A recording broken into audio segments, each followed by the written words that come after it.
a long hate relationship, upset now because of the Chinese Communist Party's crackdown on Falun Gong, though Mark Litke told us on the phone the other day that the Chinese don't pay nearly as much attention to it as we do. Barbara Walters, who is with us today, must have some evocative memories because, Barbara, you went with President Nixon when he went to China. I did indeed. It was 28 years ago, and Peter, it was like going to the moon. By the way, a year after Tiananmen, I interviewed Jiang Zemin. I asked him about the uprising at Tiananmen Square, and he said, "Much ado about nothing." He said it in English. But Peter, when I went with a small group of reporters to China, there was no color at all. You couldn't tell the men from the women. Everyone was in uniform. Mao Zedong was the premier. The Cultural Revolution was on, cracking down on artistic and intellectual life. It could not be more different in less than these 30 years. It was like going to the most foreign country you could possibly have visited.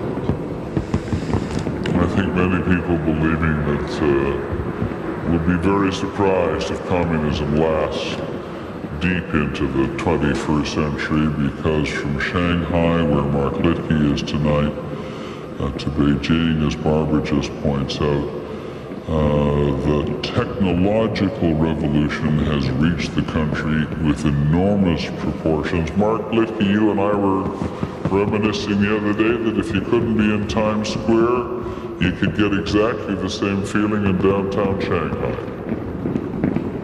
Absolutely, and this morning I actually went down to People's Park in central Shanghai, which was the site of the old horse racing course during colonial times. And it was a brilliant day, people strolling with their families, taking in the good weather. And I talked to a great many people out there, I've never seen Chinese so optimistic. Always a little cautious. This is still a country where people take 2 steps forward, 1 step back.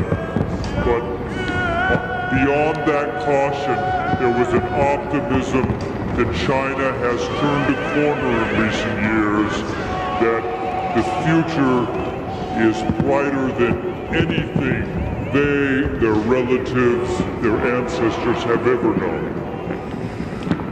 Thank you, Mark Litke, our chief Asia correspondent, who knows China and most of the other nations in Asia so well, for reminding us that between these 2 superpowers, the United States and China, it was America who led the way in looking out to the rest of the world. China was far behind.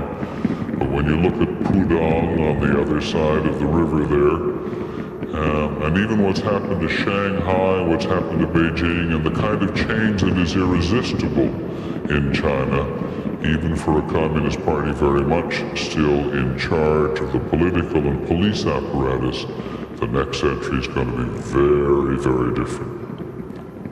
We'll continue our Millennium coverage in just a moment. This is ABC 2000, the celebration of the Millennium, brought to you by 2000 from around the world continues. Now from New York, Peter Jennings. Good morning again, everybody. It's a little after 11 o'clock. We do this all day long, a little after 11 o'clock Eastern Time.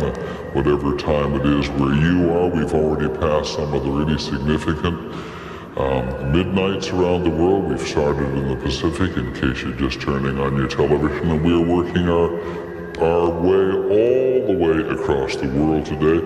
In terms of major news of the day, other than the Millennium itself, the end of the century, the big news was earlier today made by Boris Yeltsin, the President of Russia has said he was going to resign, not serve out his term, and has appointed Vladimir Putin, who now, among other things, has control of Russia's nuclear arsenal.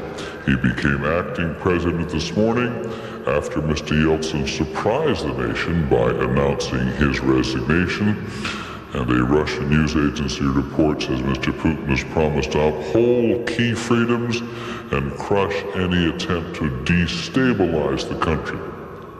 He's a real manifestation at the moment, is Mr. Putin, of the Russian determination to have strength prevail in the country and a better sense of order than they have. In Washington, not long ago, President Clinton, on his way from one place to the other, was asked what he thought about the changes. He'd already talked to Mr. Yeltsin. In that spirit, I look forward to working with acting President Putin as the Russian people begin the process of making the transition from one democratically elected president to another. To President Yeltsin, let me convey my appreciation again for the work we have done together. Hillary and I extend our warmest wishes to him, Naina, and their family. Thank you very much. Mr. Clinton and Mr. Yeltsin got along. A lot of people thought that Mr. Clinton had invested too much in Mr. Yeltsin himself as a political leader, but now Russia has a new one, a strong man whose first order of business is to conduct successfully the war against the rebellion in Chechnya. Elsewhere in the world, there's a tremendous feeling of relief on the subcontinent today, Pakistan, India, and in Afghanistan, because that hostage crisis on the Indian Airlines plane is over. These are the hostages arriving in New Delhi today. They were freed as the result of a negotiation between the Indian government and the hostage takers who held them for 6 days. One man was killed. You may recall at the very beginning there were mostly Indians on board, one American, one Canadian, Japanese, several Europeans. And in Afghanistan itself, the government, the Taliban government, has given the hijackers and the 3 prisoners they managed to get out of Indian jails 10 days, I beg your pardon, 10 hours to get out of the country or they will be arrested. The ruling Taliban, not very widely thought of in many parts of the world, have indeed helped to improve their external image by bringing this crisis to a halt. On the subject of potential crisis, we want to go now to Washington because ABC's Sam Donaldson is at our Y2K government headquarters in Washington. Sam, what have you been seeing, if anything?